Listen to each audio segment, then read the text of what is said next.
A few miles off the coast of Cape Town, across a freezing stretch of water, lies Robben Island. What happened on this small piece of barren land has become a defining period of Nelson Mandela's life.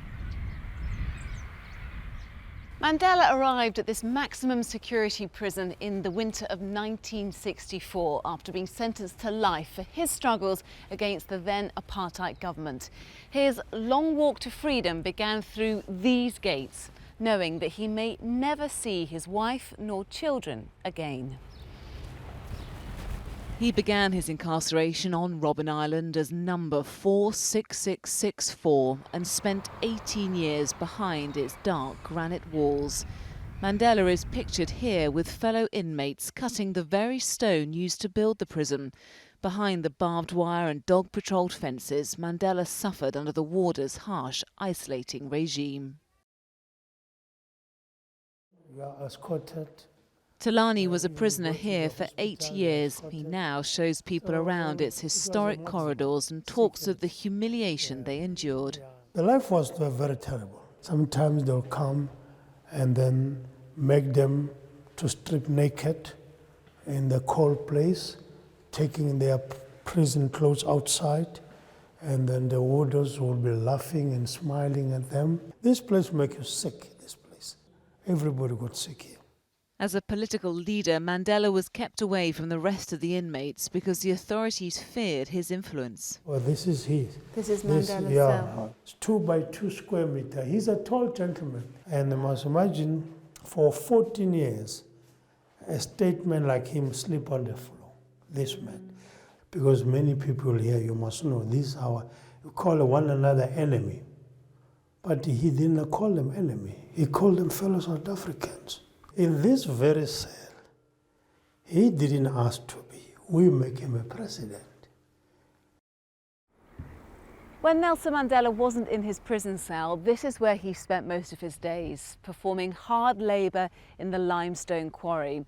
This is where he developed tuberculosis and permanently damaged his eyesight.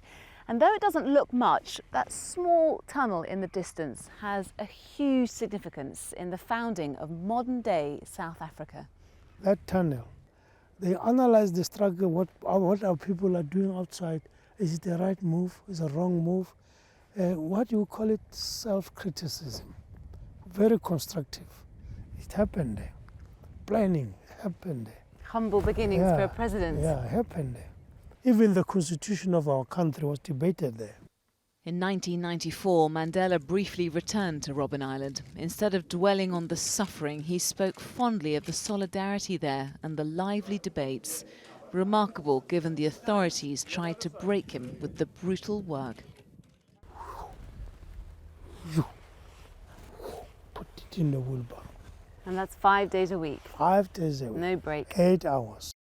It was in his first speech as president that he promised no one would ever suffer as he did. Never, never, and never again shall it be that this beautiful land will again experience the oppression of one by another and suffer the indignity. When he made a statement when he said, never, never again. And he meant what he was saying, because he knows what was happening here. I can tell you, this place. It must be hard for you too, to think of memories and to think of him and think of what he's achieved as well.